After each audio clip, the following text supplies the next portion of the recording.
الرحمن الرحیم۔ یہ ریڈیو قطر ہے۔ اب آپ محمود احمد سے خبریں سنیے۔ ابتدا میں پیش خدمت ہیں اہم خبروں کی سرخیاں۔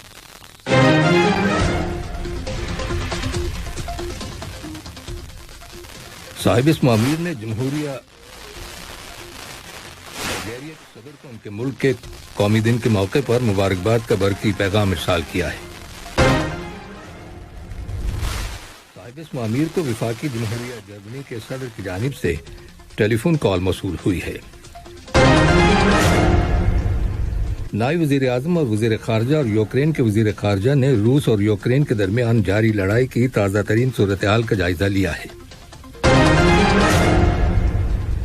اور وزارت صحت عامہ کی رپورٹ کے مطابق ملک کے اندر گزشتہ 24 گھنٹوں کے دوران کرونا وائرس کے مزید 337 مریضوں کے صحتیاب ہو جانے کے بعد اس وبائی مرض سے شفا پانے والے افراد کی مجموعی تعداد اب 3,56,367 ہو گئی ہے۔ یہ تھی اہم خبروں کی سرخیاں، اور اب سے چند لمحوں بعد تفصیل سے خبریں نشر کی جائیں گی۔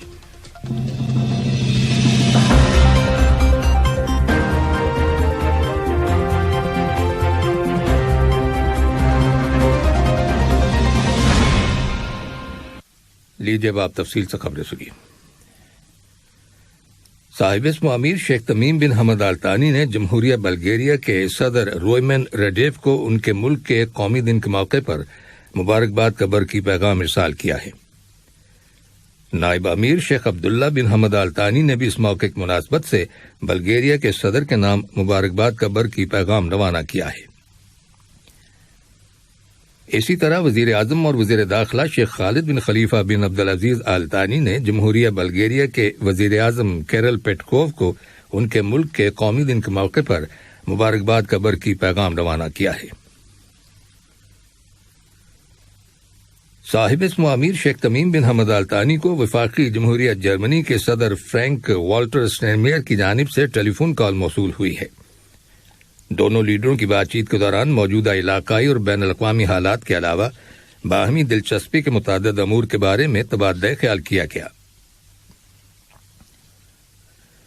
کل دیوان امیری میں صاحب اسم امیر شیخ تمیم بن حمد آل ثانی سے پورشے آٹو موبائل ہولڈنگ کے سپروائزری بورڈ کے چیئرمین ڈاکٹر وولف گانگ ہینز پورشے اور واکس ویگن گاڑیاں تیار کرنے والی کمپنی کے سپروائزری بورڈ کے چیئرمین ڈاکٹر ہینس ڈیٹر اور ان کے ہمراہ آئے ہوئے وفد کے ممبران نے ملاقات کی۔ ملاقات کے دوران قطر اور دونوں کمپنیوں کے درمیان تعلقات اور انہیں فروغ دینے کے وسائل کے علاوہ مشترکہ دلچسپی کے متعدد موضوعات پر تبادلہ خیال کیا گیا۔ نائب وزیر اعظم اور وزیر خارجہ شیخ محمد بن عبد الرحمن آل ثانی کو یوکرین کے وزیر خارجہ دومیترو کولیبا کی جانب سے ٹیلی فون کال موصول ہوئی ہے۔ فون کال کے دوران روس اور یوکرین کے درمیان جاری لڑائی کی تازہ ترین صورتحال کا جائزہ لیا گیا۔ نائب وزیر اعظم اور وزیر خارجہ نے دونوں ملکوں کے درمیان کشیدگی اور اس کے اثرات پر قطر کی گہری تشویش کا اظہار کیا اور شہریوں کی حفاظت کو یقینی بنانے کی ضرورت پر زور دیا۔ انہوں نے کہا کہ صورتحال کو بگڑنے سے بچانے کے لیے اور بحران کا پرامن حل تلاش کرنے کے لیے فوری طور پر مربوط کوششیں کرنے کی ضرورت ہے۔ وزارت تجارت و صنعت کے انڈر سیکرٹری سلطان بن راشد الخاطر سے امریکہ میں business council for international understanding کے وفد نے ملاقات کی ہے، جس کی قیادت کونسل کے بورڈ آف ڈائریکٹرز کے چیئرمین جیمز نیویلس کر رہے ہیں۔ ملاقات کے دوران تجارت، سرمایہ کاری اور صنعت کے شعبوں سے متعلق متعدد امور پر تبادلہ خیال کیا گیا۔ وزارت تجارت و صنعت کے انڈر سیکرٹری نے پرائیویٹ سیکٹر کی مدد کے لیے ریاست قطر کی قائم کردہ کامیاب اقتصادی پالیسیوں پر روشنی ڈالی، جن سے غیر ملکی سرمایہ کاری کی حوصلہ افزائی ہوتی ہے۔ Business council for international understanding سن 1955 میں قائم کی گئی تھی۔ یہ ایک غیر منافع بخش تنظیم ہے جس کا مقصد بین الاقوامی کمپنیوں کو تربیت اور مشاورت فراہم کرنا ہے۔ وزارت خارجہ کے سیکریٹری جنرل ڈاکٹر احمد بن حسن الحمادی نے، جو اس وقت البینیا کے دورے پر ہیں، کل جمہوریہ البینیا کی نائب وزیر برائے خارجہ اور یورپی معاملات میگی فینو کے ساتھ ملاقات کی، جس کے دوران دونوں ممالک کے درمیان دو طرفہ تعاون کے تعلقات کا جائزہ لیا گیا۔ ملاقات میں جمہوریہ البینیا میں قطر کے سفیر علی بن احمد المری اور وزارت خارجہ میں یورپی امور کے شعبے کے ڈائریکٹر سفیر سعود عبداللہ زید المحمود نے بھی شرکت کی۔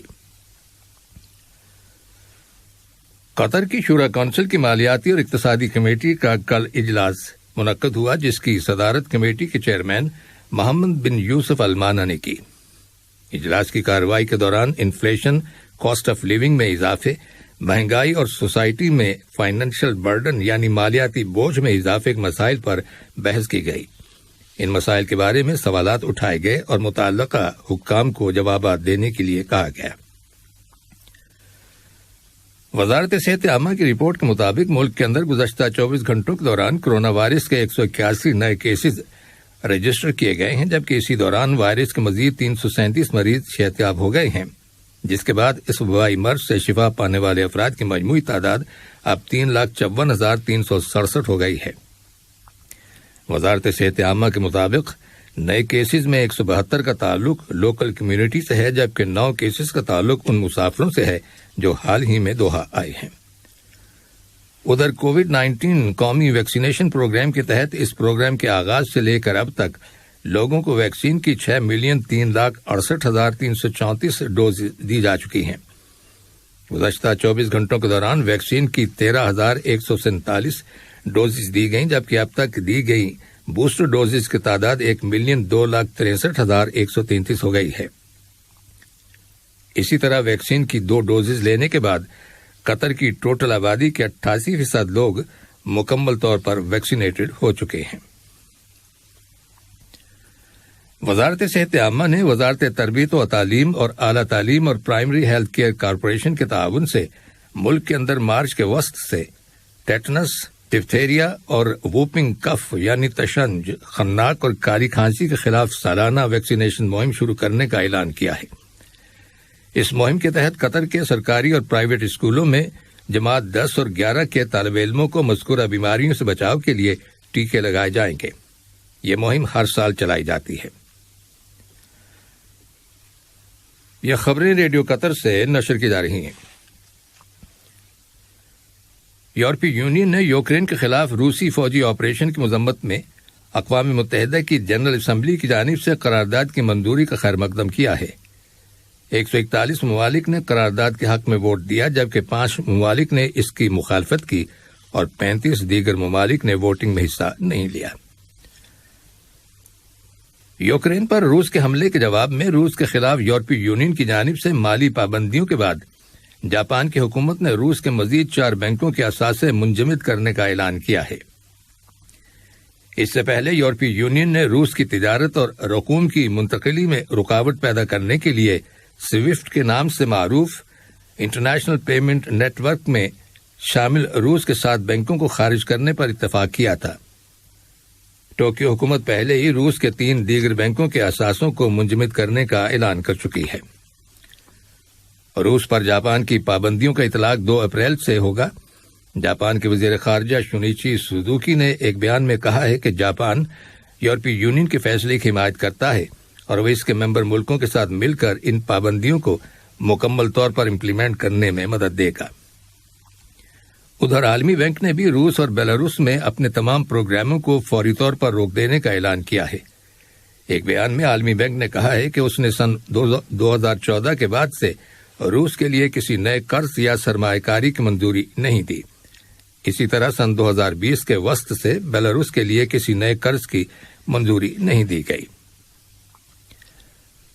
جرمنی کی خبر رساں ایجنسی DPA کی رپورٹ کے مطابق جرمنی کی حکومت نے یوکرین کو مزید ہتھیار سپلائی کرنے کا فیصلہ کیا ہے اور وہ یوکرین کو 2700 سٹریلا طیارہ شکن میزائل مہیا کرے گی۔ DPA کی رپورٹ کے مطابق یہ میزائل سوویت میڈ ہیں جو مشرقی جرمنی کے نیشنل پیپلز آرمی کے سابقہ ذخیرے سے حاصل کیے گئے ہیں۔ یاد رہے کہ اس سے پہلے 26 فروری کو جرمنی کی حکومت نے اعلان کیا تھا کہ وہ یوکرین کو 1000 میزائل لانچرز اور زمین سے فضا میں مار کرنے والے اسٹنگر میزائل فراہم کرے گی۔ آخر میں اہم خبروں کی سرخیاں ایک بار پھر سن لیجیے۔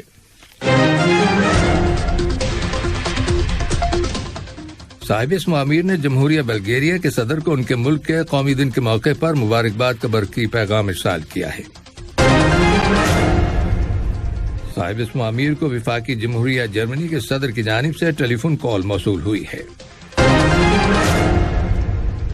نائب وزیر اعظم اور وزیر خارجہ اور یوکرین کے وزیر خارجہ نے روس اور یوکرین کے درمیان جاری لڑائی کی تازہ ترین صورتحال کا جائزہ لیا ہے،